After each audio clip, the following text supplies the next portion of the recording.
Lord Chaitanya Mahaprabhu appeared, Vrindavan was like lost. It was just forests. It's 168 square miles. Yeah, 84 crosses. Krosa is 2 square miles, so it's 168 square miles of land. Of course, transcendental land. When Krishna appears, when the Lord appears in this material world, then he appears with his associates. But even more than that, he brings his abode, which is most unusual. For instance, if some important person like the President of America, forgive my ignorance, I've forgotten his name. Bill Clinton. So anyhow, if he was to visit, New York or Pennsylvania, he would come with his entourage, no doubt, secretaries, security guards, doctors even. But he would not bring his abode with him, like the White House. But when Krishna appears, he brings not only his associates, Parakas, his eternal father and mother and friends, but he also brings his Shri Radha Damodar, he brings his abode with him.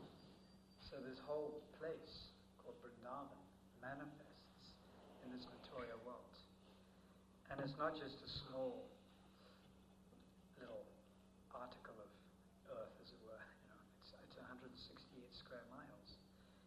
And this place is saturated with different pastimes of the Lord.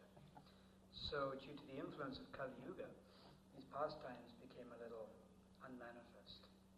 They became unmanifest, actually, due to the influence of Kali Yuga. And so Vrindavan was forgotten. Possibly a few very exalted, self-realized souls may have known what went on in Vrindavan. But for the general populace, they didn't really know the different places of pastimes in Vrindavan. So when Lord Chaitanya Mahaprabhu appeared, he wanted to establish Vrindavan. So he gave this as an instruction to Rupa Goswami and Sanatana Goswami, Raghunath Das Goswami, especially these three. Lord Chaitanya Mahaprabhu did things through his associates. He does things through his devotees. So this is explained by Srila Bhaktivinoda Thakur in Jayavadharma. Certain associates of the Lord did certain things. It's not like they all did the same thing. So they're empowered in different ways. So Srila Haridas Thakur was empowered in a specific way to spread the glories of the holy name.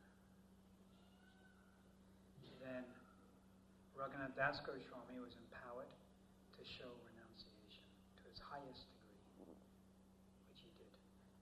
Extremely renounced. Rupa Goswami was empowered to write Rasa Sastra and to develop or rediscover the areas in Vrindavan. So he did this very expertly. He wrote like Bhakti Rasamrita Sindhu, which Srila Prabhupada translated in 1968 as Nectar Devotion. And we may find that book a little difficult to understand, but we should consider that's Rupa Goswami's second easiest book to understand. His first one being Nectar of Instruction, then Nectar of Devotion or Bhakti Rasamrita Sindhu, and then it becomes a lot more complicated.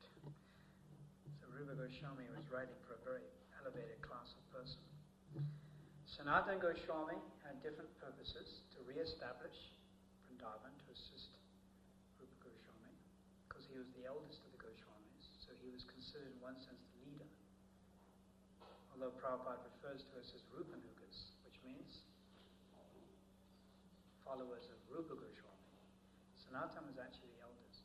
So Sanatana Goswami, he increased people's faith in Vaidhi Bhakti. And he did this by writing Hari Bhakti Vilas, which is full of intricate rules and regulations. Things you should do, things you shouldn't do, like offer your obeisances with one hand, shouldn't do, argue in front of the so many do's and don'ts. It's full of rituals and ritualistic instructions. Hari Bhakti Vilas. So this Srila Bhaktivinoda Thakur described is again to increase people's faith in Vaidhi Bhakti. And then of course Sanatana Goswami wrote books like Bhagavatam Amrita, Priya Bhagavatam Amrita, which is a very wonderful book. Then, who else? Oh, that's right. Lord Nityananda instructed to preach in Bengal. Lord Chaitanya gave that instruction to Lord Nityananda, you preach in Bengal. Then he gave, Prabodhananda Saraswati, Srila Prabodhananda Saraswati, to glorify Vrindavan. How did he do this? He wrote one famous book, Vrindavan Mahimamrita, which is the glories of Vrindavan, Vrindavan Mahimamrita. Now this, many volumes. Which is interesting, I can tell you a story. A few years ago I was at Barshana. And Barshana? Where's Barshana?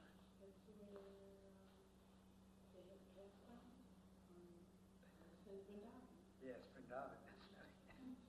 Got that right. It's where Radharani lived. So the three demigods, Brahma, Shiva, and Vishnu, they appeared as three hills. We know that. So Lord Vishnu appeared as Govardhan Hill. This is very famous. And Lord Shiva appeared as Nandagram. And that's where Nanda Maharaj lived.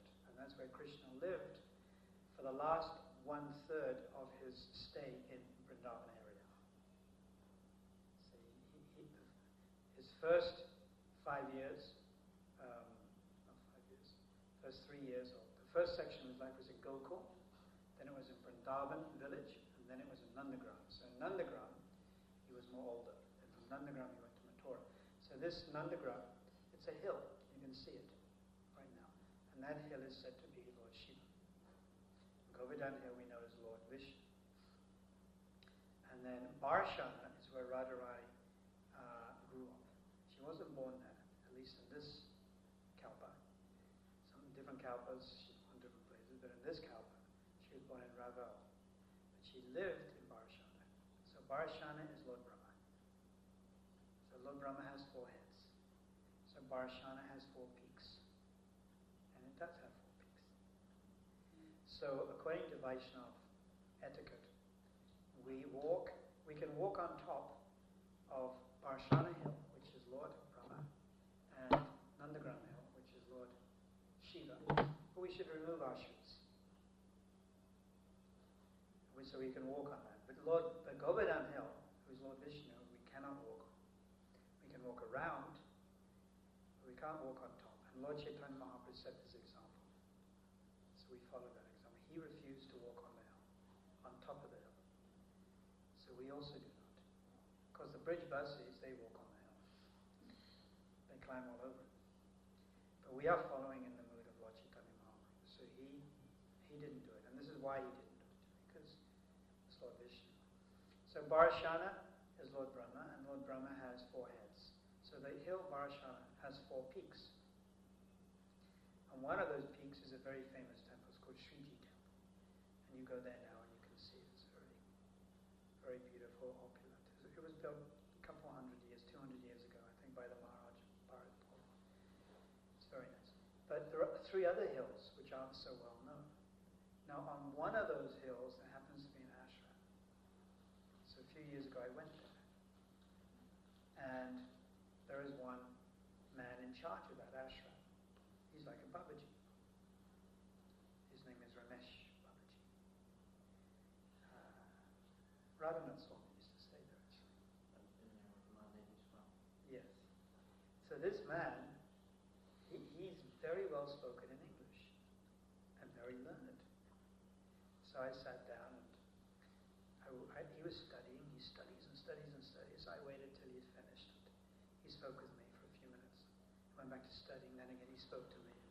Went back to studying and spoke to me. So you can't go 5 minutes without studying. It's so funny. So, a very big man, and he told me how he got there. So when I first went there, I tried speaking in broken Hindi to him, because I know a little. And then he spoke this perfect English. And he told me that when he was young, he came out of college in 1953, 52, 53.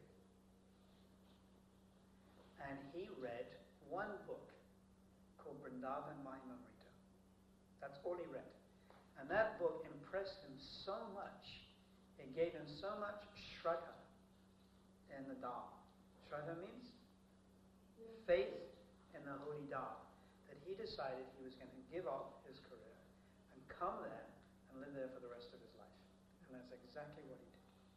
In 1954, he went there, and he's been there ever since. So, 42, well, when I went, it was about 40 years. It was a few years ago. 41, 42 years he's been there. And he's never left. Now and again he goes out and park. But that's where he lives, and he built up a temple there. And I asked him, so what was the last thing you remembered in the material world? And he said, the last article of news that I remember was Marilyn Monroe being killed, or killing herself, committing suicide. That was the last thing he remembered. And he started talking about that. And I thought, this is really amazing. Here we are in Varshala. He's been living here for 42 years. And he's talking about Marilyn Monroe. I thought, this has got to be transcendental. It can't be anything else. So Varshana is there. So Lord Chaitanya Mahaprabhu, when he went to Vrindavan in Chaitanya Charitamrita and Madhya Lila, the Lord visits Vrindavan, chapter 13 or chapter 12 or 13 in Madhya Lila. Then there was nothing really there to see. Even Radha Kund and Shyama Kund. It wasn't really manifest. But Lord Chaitanya Mahaprabhu somehow found in a paddy field some ponds. In that pond he took bath. And then he offered prayers and he proclaimed that this is actually Radha Kund and Shyama Kund. And then he instructed Rupa Goswami, Sanatana Goswami and Raghunath Das Goswami to work together and to try to excavate these places. To again establish temples so pilgrims could come and they could see. So Rupa Goswami and Sanatana and Raghunath, they did this. So the first temple that was constructed was Sanatana Goswami's temple, Madan Mohan. Madan Mohan was the first temple that was constructed around about late 1500s, 1585, something like that. So that's a very prominent temple in Vrindavan. It's built on a hill. So that was the first temple that was established, Sanatana Goswami's temple. The second temple that was established in Vrindavan was Rupa Goswami's temple, called Radha Govindaji. Very famous, Radha Govinda deities. And that was the second temple. And that was also built on a hill. And slowly, Vrindavan started to manifest again.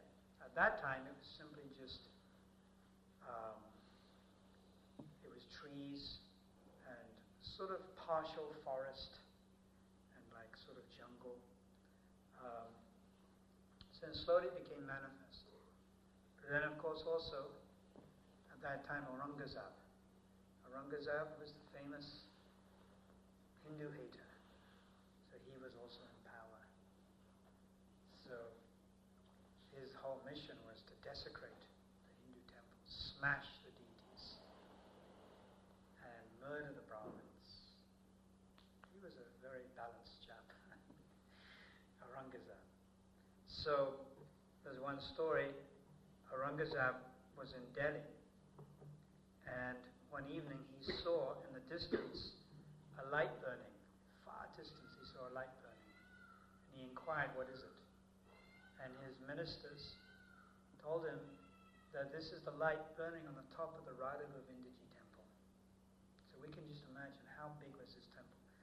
From Vrindavan to Delhi is about 130 kilometers, which is about 80 miles.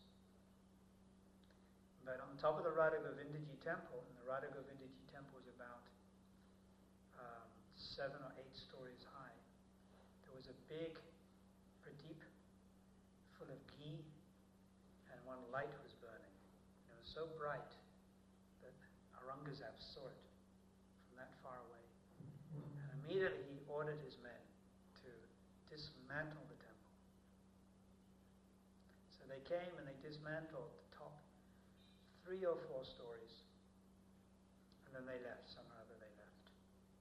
But the remaining 3 stories are there for us to see. It's now a national monument, but it's very impressive. Actually, the building was standing in its original state. It would definitely be one of the wonders of the world. You know, on par with the Taj Mahal, even more impressive than the pyramids, because it's very big. To walk around it takes 10 minutes. It takes a while just to walk around the circumference of the temple. It's not a small structure at all, and very ornately designed. But somehow or other, due to the influence of the age of Kali, the top floors were dismantled. And even inside, many of these temples, when you go inside, you can see there are figures of Radha, Krishna, and the gopis dancing, carved out of granite or rock. But the figures have been disfigured. The faces are missing or something, because the Muslims did that. The ones lower down are disfigured, the ones higher up, where you have to get on a ladder or something, are not. The Muslims did that. You can see that also at Govardhan in Haridev temple, which is a Manasi Ganga, and at Radha Govindaji temple. So as a result of the Muslims causing so much harassment, all the original deities of Vrindavan left, except one. And that one was?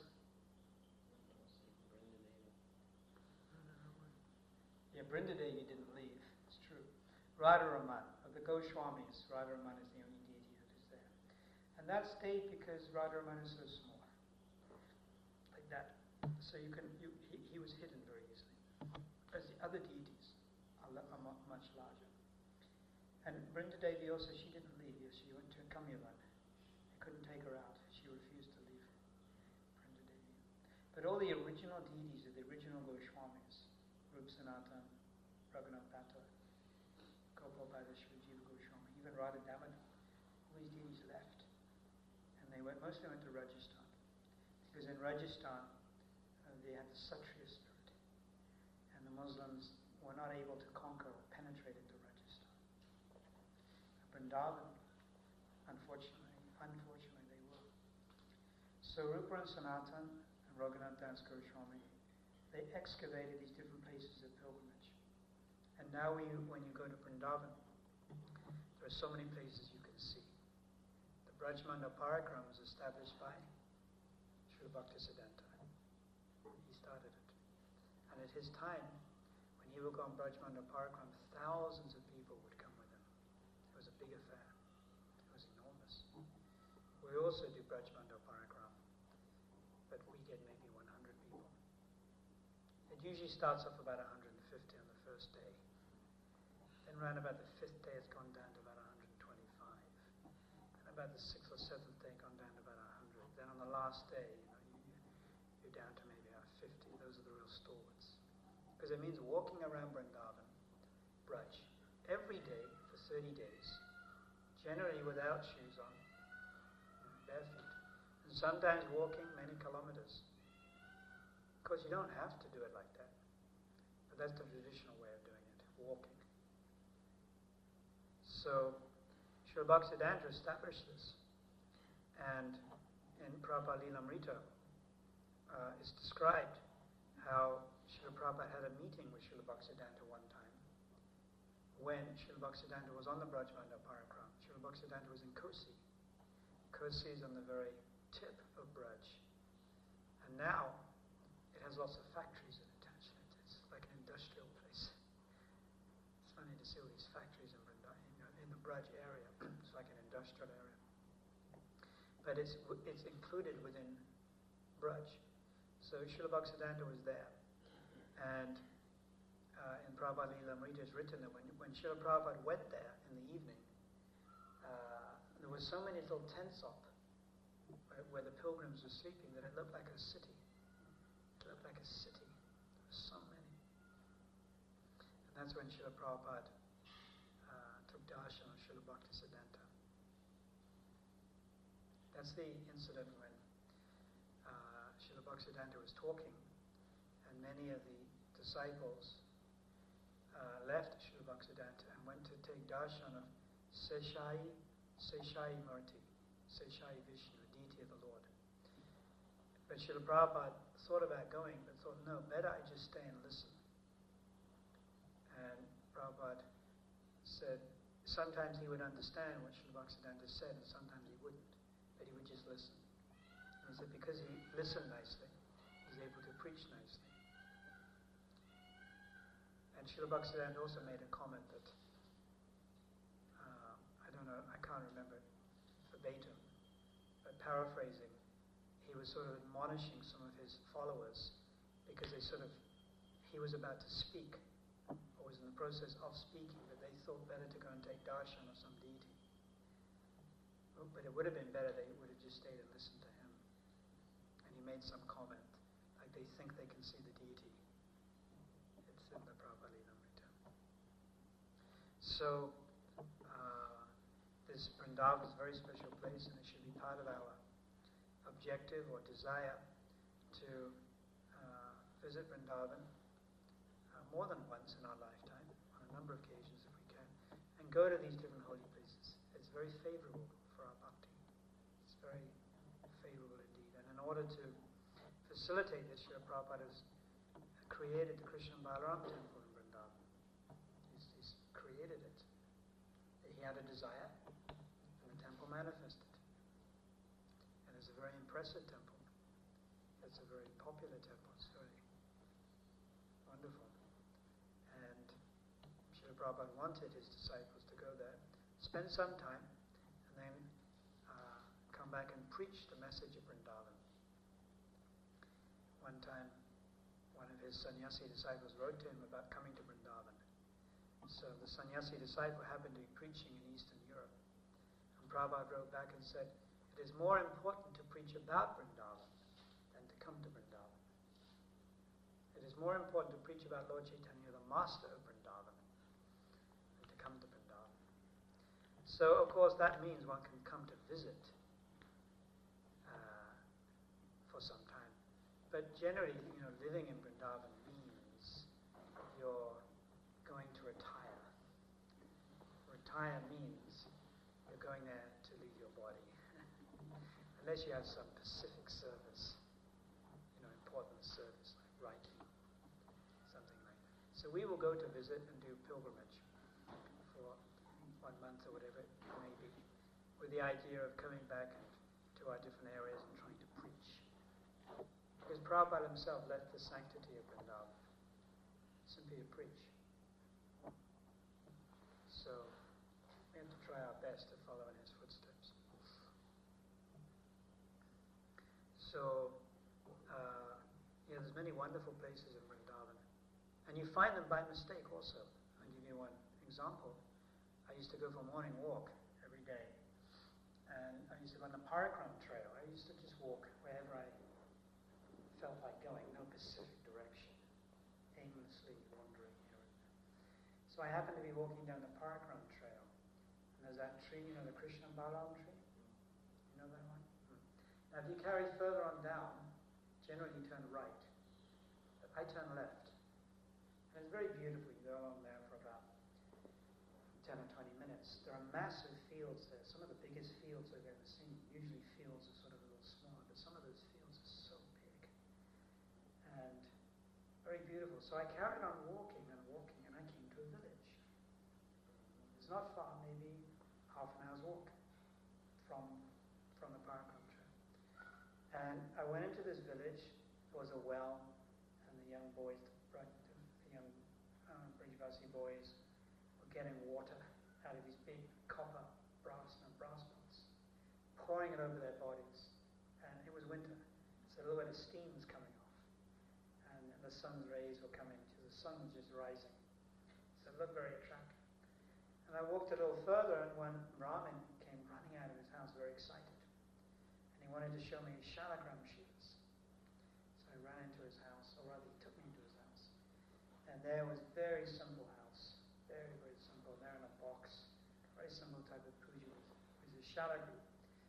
And And he told me that his father is the priest, and he's going to take me now to the main temple in the village. So he took me to the main temple in the village. And then they began to explain to me that this is the temple which is built above the spot where Subari Muni meditated when he was underneath the river Jamuna. So the story of Subari Muni is in the Bhagavatam. He was the saint, the sage, the mystic, who meditated underneath the river Jamuna for thousands of years, so long that his body became like a scaly, fishy. And he happened to see two fish engaging in sex life, and he became agitated. That's the story in the Bhagavatam. So this is the place where he did it. And they took me out and they pointed there's the cave. So the Jamuna had changed course over the years. The Jamuna was about another mile or two away. So, I found this place completely by accident.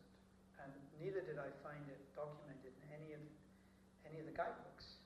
I mean, I've read the guidebooks. It's not in Dhruva Maharaj's book or any of the others. I found it by mistake. I didn't even know I had found it. So there are many places actually like that you just sort of stumble on. And it's so near. It's the nearest village to the temple. And probably very few devotees even know about it. So it was getting a little late. I wasn't too sure what to do because I wanted to get back from class, or what was left of class anyhow. So it just so happened that one of the members of the family of the father, who was the priest, happened to work at the Krishna Balaram temple, and he had a motorcycle. So he said, "No, you get on the back, and I can take you back." So I went back to the temple on the back of the motorcycle. So, Vrindavan is full of these different types of places, and a very wonderful place to go and just try to absorb the mood and enter more deeply into the holy name of the Lord and one's service to the Lord, Shravanam, Kirtanam, Smaranam. So that bhajan is very appropriate because it reminds us of Shri Vrindavan Dham. Any questions?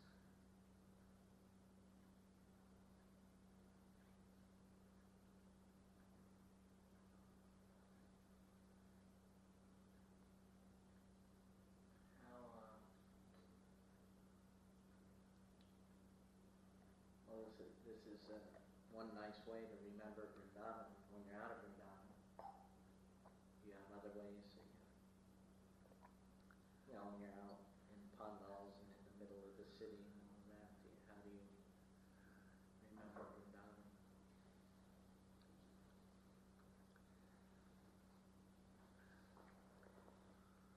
When Raghunath Das Goswami took shelter finally of Sri Chaitanya Mahaprabhu in Puri, he was so humble that he didn't ask Chaitanya Mahaprabhu directly for instructions. He asked through Swarup Damodar. So Swarup Damodar asked on his behalf. And Chaitanya Mahaprabhu gave him the answer that you always offer your respects to others. Do not expect any respect yourself. Amani, manina. Constantly chant the holy name of the Lord. And in your mind, worship Radha and Krishna in Vrindavan. In your mind, worship Radha and Krishna in Vrindavan. So, the most prominent way we'll do to try to be in Vrindavan is through remembrance. That really is the way we have to try to cultivate, through remembrance.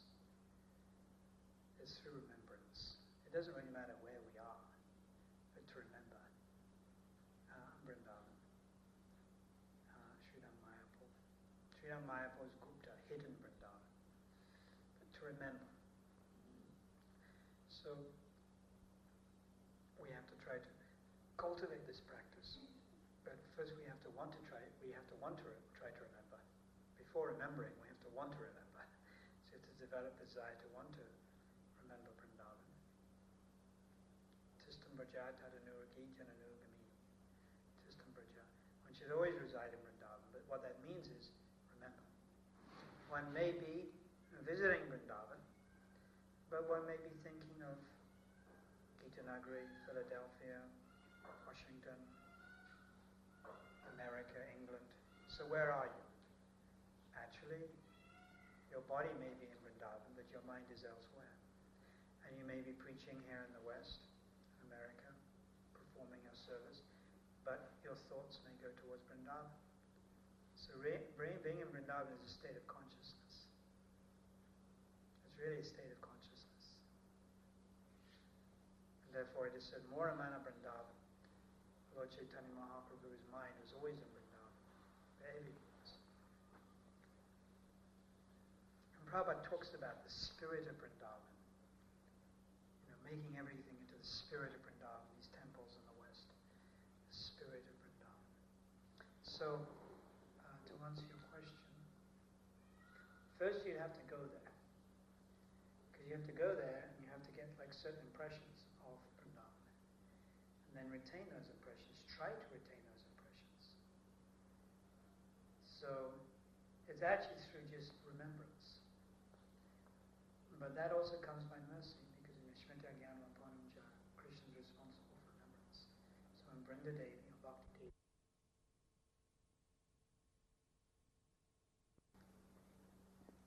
when we have pleased Srila Prabhupada or Vrindavaneshwari, the Queen of Vrindavan, or Tulsi Devi or Bhakti Devi or Vrinda Devi, when we have pleased these illustrious personalities, they may allow us, alright, have some remembrance. Lord Chaitanya Mahaprabhu.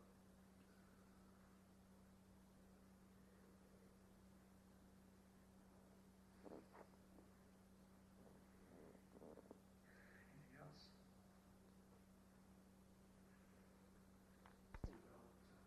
Sort of a technical question.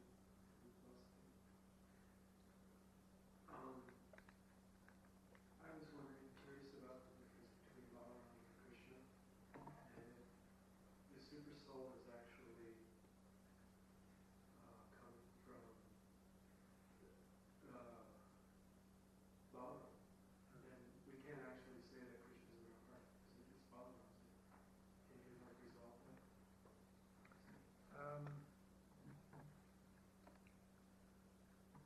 Yeah, in the material world, it's difficult to understand. Krishna is Swayam Bhagavan, which means the original. And his first expansion is Balaram. And the only difference is their color. That's all. Everything else is the same. They have the same pastimes. Just as Krishna has his friends, he has his gopis, he has his parents, he has his servants. So Balaram has his gopis, he has his friends. Everything that is there in Krishna, all the rasas which are available in Krishna is there in Balaram, no less. Like Krishna has his own rasa lila, so Balaram has his own rasa lila. And all Balaram's gopis respect Krishna, but they won't join in with him, and vice versa. So Balaram then expands himself, different expansions. And the Vishnus, the three Vishnus, starting with Mahavishnu, who is Karnadakshaya Vishnu, and then the second, Kabidakshaya Vishnu, and the third, Shirodakshaya Vishnu, they are expansions of Balaram. They're expansions of an expansion of Balaram. They're not even direct expansions of Balaram. So the first Mahavishnu, and Kabidakshaya Vishnu, Prabhupada has said in the Chaitanya Charitamrita, where Shirodakshaya Vishnu enters into every atom. Shirodakshaya Vishnu is a Purusha avatar and a Guna avatar. There's two. Purusha avatar and a Guna avatar, Shirodakshaya Vishnu. So the super soul. And he is present in everyone's heart. So it is Krishna, but it's an expansion of Krishna, which is not as complete as Krishna. The super soul, Paramatma, is not as complete as Krishna.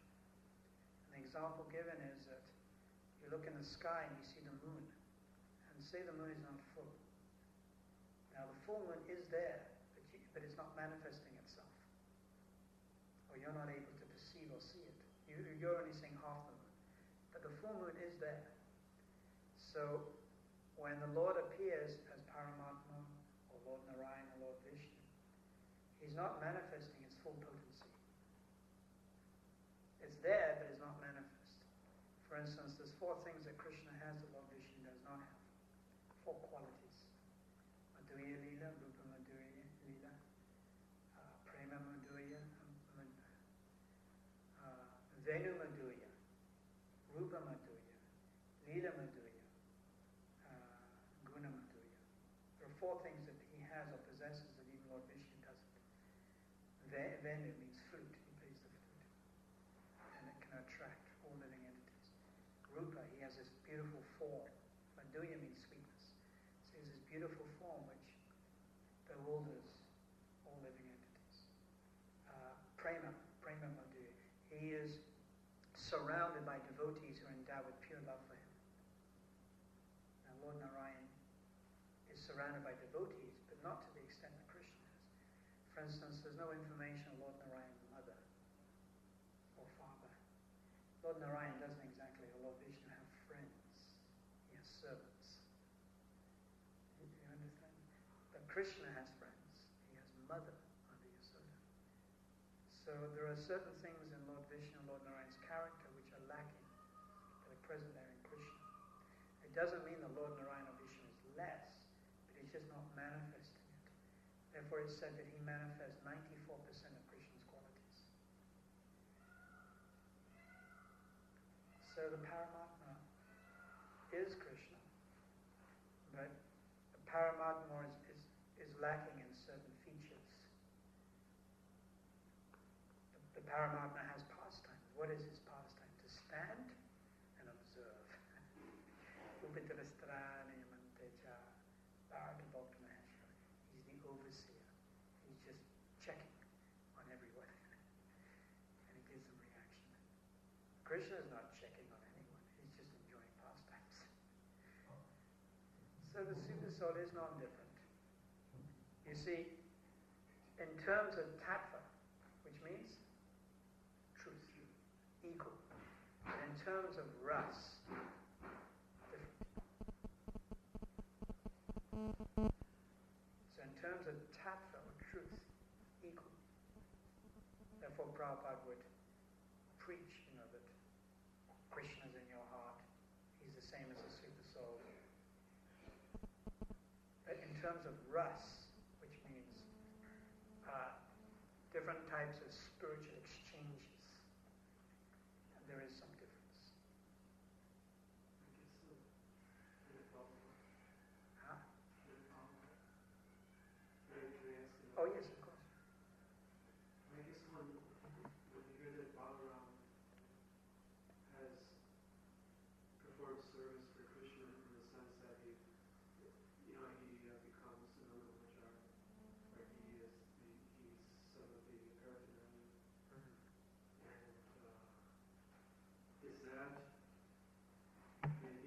he's actually, and then, well, that's one thing, and then you hear that Dvaitacharya was actually, he actually worshipped Krishna in order to come, but he's also Krishna. It gets a little bewildering after a while to think that Krishna is actually, in another form, is worshipping himself. Are they actually doing that, or are they trying to get us to participate as an example? Or? They're teaching us. Lord Chaitanya Mahaprabhu is the prime example. Lord Chaitanya Mahaprabhu is Krishna, and he's teaching us the instructions of Krishna, Bhagavad Gita, and he's teaching us how to devote oneself to Krishna. So it's to teach others. It's to teach others. Yes. It's to teach others. And many of the activities that the pure devotees go through, like Prabhupada and Prahlad Maharaj and Queen Kunti and the Pandavas, it's actually simply to teach others. like the mother would teach the daughter-in-law by teaching the daughter. So Krishna teaches the whole world how to act, what to do, what not to do, by teaching through his devotees. Like Haridas Thakur or Srila Prabhupada preaching at such an old age, Prahlad Maharaj. So many examples.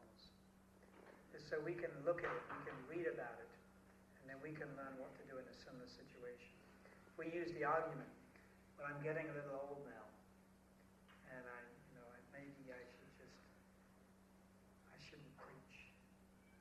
Then we have the example of Srila Prabhupada, who right at the front end of his life preached. If we want to use the excuse, well, I don't have much material facility. I don't have much money. I want to go and preach, but I don't have much money. I don't have anyone to help me. Then we have the example of Srila Prabhupada. He had no society, no structure, no support. He didn't even have any moral support. His god brothers mostly were saying, don't go.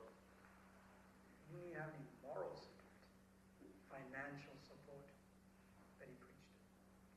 If we use the example, well, I can't speak the language. Prabhupada also couldn't speak the language very well. If we use the example, well, I'm not familiar with this culture. I don't know what's going to go on.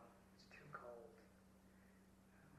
Prabhupada, one time in his diary, he wrote that today I looked out of my window and I saw everything was white. And I thought the buildings had been whitewashed.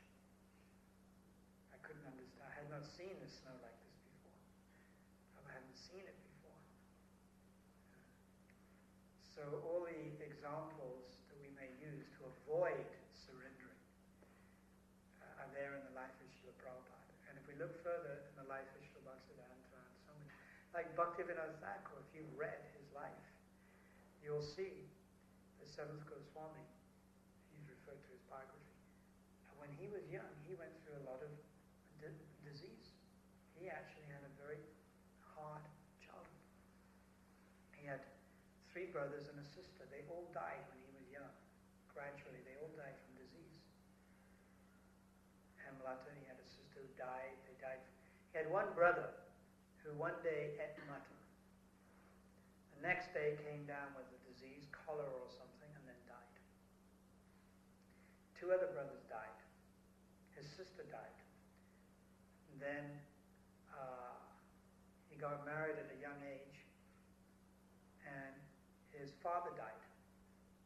And then his wife died.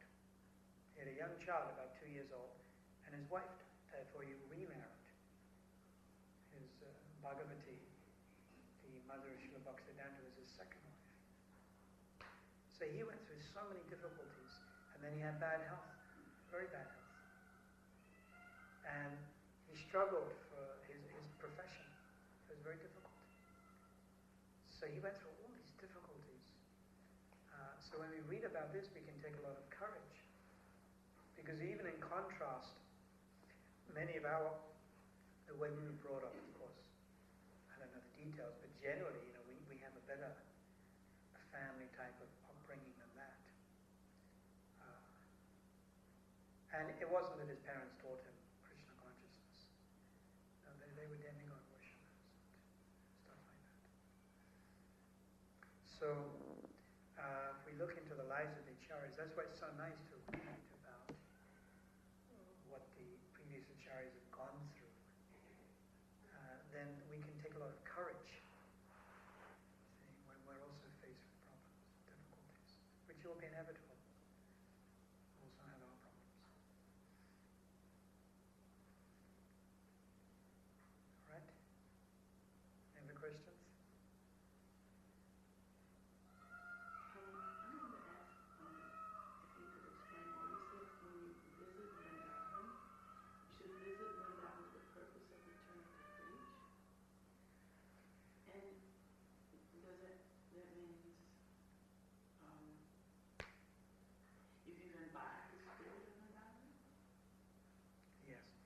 Why I said that is that there is a tendency for devotees to think that they should go to Vrindavan more in the mood of retiring and giving up the missionary spirit of preaching, which is all right, but they may go prematurely. In one's old age, perhaps. And Prabhupada did also the last 6 months of his life. But if we go there prematurely, with the idea of sort of retiring, when we're not quite qualified, our mind will still be very restless. And we're living in the holy Dharma and our mind is restless. Restlessness, it's a characteristic of the mode of passion. Then they go ill together. So we may go for some time. But then again, we should try to preach. Even I've seen devotees like book distributors, very enthusiastic devotees. They may go to Sridham Mayapur or Vrindavan for the festival. And the first 3 or 4 days, they're enlivened. But then on the 5th or 6th day, they're getting a little bored. Because they're not used to it. They want like more engagement. And then they're not quite used to it. Therefore, it's actually recommended one shouldn't spend more than 3 days. There is actually when Jagannatha Pandit asked Lord Chaitanya Mahaprabhu for permission to go to Vrindavan, finally Lord Chaitanya gave his permission. But he said, first of all, I'll give my permission, providing when you go to Vrindavan, you keep yourself a little separate from the Brijvasis, because you will not understand their mood. And do not stay there for long.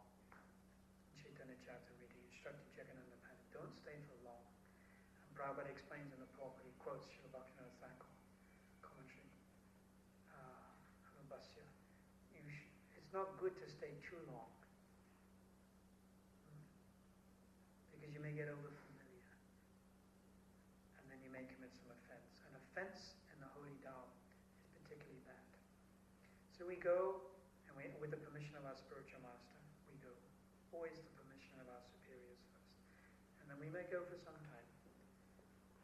And then we may return to actively preach.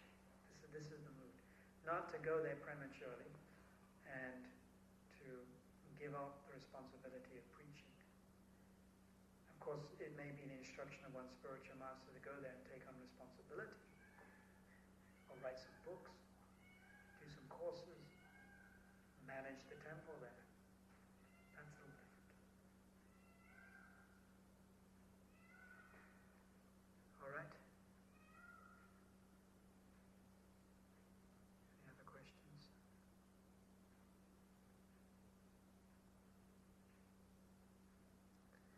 Shri Radha Damodar ki jai, Shri Kalachanda ji ki jai, Gau Premanandi